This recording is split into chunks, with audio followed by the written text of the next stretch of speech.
అంచుల్లో ఉంది. ఎందుకంటే అన్ని రకాలుగా పతనం చెందుతూ ఉంది. ఇందాక గౌరవ సోదరులు అన్న కమలాకర్ గారు, శ్రీనివాస్ గౌడ్ గారు అన్నట్టు ప్రభుత్వాన్ని నడిపే చేతగాని ఒక అసమర్థ ముఖ్యమంత్రి రాష్ట్రానికి ఉండడం నిజంగా చాలా దురదృష్టకరం.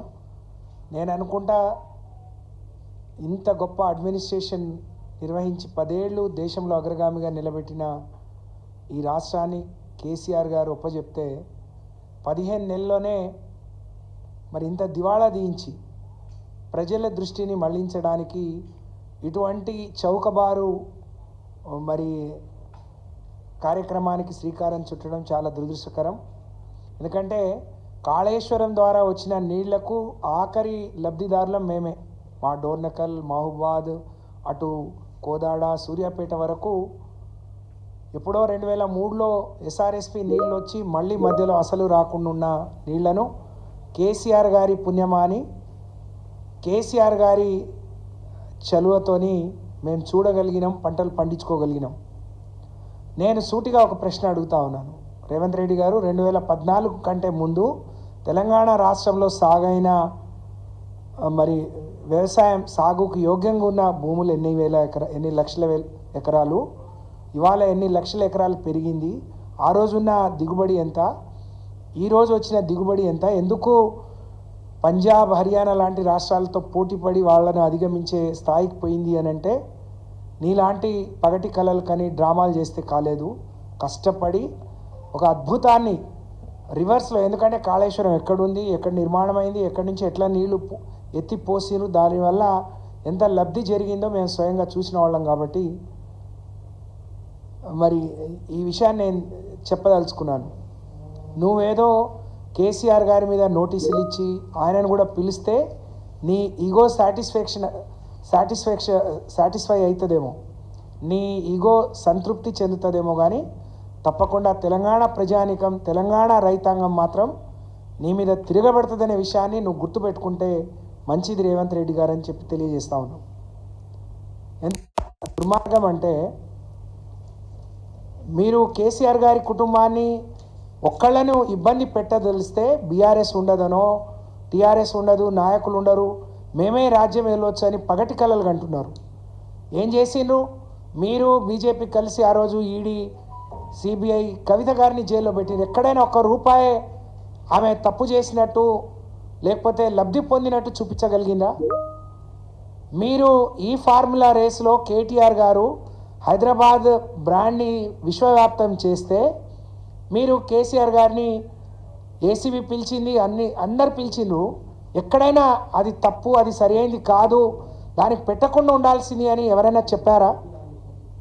ఇవాళ మీరు చేస్తున్న అందాల పోటీలు ఏందండి? ఎందుకు ఈ తెలంగాణ పరువు తీస్తున్నారో నిజంగా చాలా బాధాకరం. ఇంత అందాల పోటీలు నిర్వహిస్తే మీరు చేసేదేంటి? కేసీఆర్ కట్టించిన సెక్రటరియట్ మీకు కావాలి, కేసీఆర్ కట్టించిన యాదాద్రి మీకు కావాల్సి వచ్చింది, కేసీఆర్ కట్టించిన మీరు చూపించుకుంది అదే కదా, ఇంకేం లేవు కదా మీకు. ఇంకా సిగ్గనిపించట్లేదా? అమ్మ లెక్కలు అడుగుతున్నారు.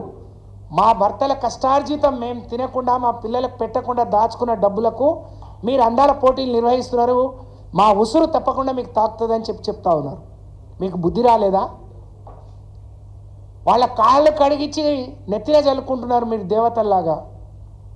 సిగ్గనిపించట్లేదా మీకు? ఎందుకు ఈ తెలంగాణ పరువును ఇంతగానో దిగజారుస్తున్నారు? ఒకప్పుడు ఆత్మగౌరవంతో పుట్టిన తెలుగుదేశం పార్టీ ఇప్పటివరకు ఈ రాష్ట్రాన్ని, పక్క రాష్ట్రాన్ని పాలించింది. మన ప్రాంతం, మన నిధులు, మన నీళ్ల కోసమని స్థాపించిన బీఆర్ఎస్ పార్టీ 10 ఏళ్ళు బ్రహ్మాండంగా ఈ రాష్ట్రాన్ని పాలించగలిగింది. తెలంగాణ ప్రజలందరి కోరిక మేరకు, అందరి కళ కేసీఆర్ గారు ఆ రోజు సాకారం చేయగలిగిండ్రు. ఇంత ఆత్మాభిమానంతో బతికే తెలంగాణ బిడ్డలకు ఎవరినో ఎక్కడి నుంచో తీసుకొచ్చి మళ్ళీ సిగ్గు లేకుండా మహిళా మంత్రులు మాట్లాడుతున్నారు. ఎవరో ఈవెంట్ వాళ్ళు కడిగినరు, వాళ్ళు తెలంగాణలో పుట్టినోళ్ళు కాదా? వాళ్ళు మహిళలు కాదా? మీలాగా నెత్తిన బుట్టలు పెట్టుకొని డ్రామాలు చేసిన వాళ్ళు కాదు వాళ్ళు. వాళ్ళకి మీరు చెప్తే మాత్రమే చేసిరు. వాళ్ళకేం ప్రేమలు ఉంటాయి? నిన్న మొన్న మరి గిరిజనుల కోసం ఇక్కడ ఒక చేవేళ్లలో ఒక డిక్లరేషన్ ఇచ్చింది, దాన్ని ఫుల్ఫిల్ చేయలేదు.